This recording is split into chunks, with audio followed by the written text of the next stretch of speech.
تنفذ ركلة الزاوية بشكل سريع. المحاولة تأتي خطيرة، إبعاد سريع من محمد دعيع، رأسية من جديد. جول جول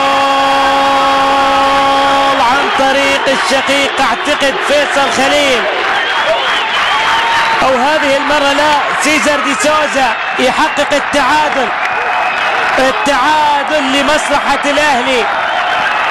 سيزر دي سوزا يسجل هدف التعادل في مرمى محمد دعيع. لاحظ من جديد الكرة التي لعبت، الأولى بالصدر، الثانية بالرأس، الثالثة بالقدم اليسرى وفي الشباك، ومنها هدف المباراة الثاني لمصلحة الأهلي. هدفين مقابل هدفين.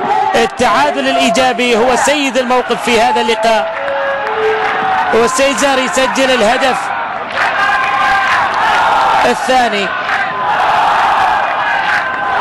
اللاعب صاحب 30 سنة، لاعب هرتا برلين السابق، ولاعب العين السابق، ولاعب FC زيورخ السابق، ولاعب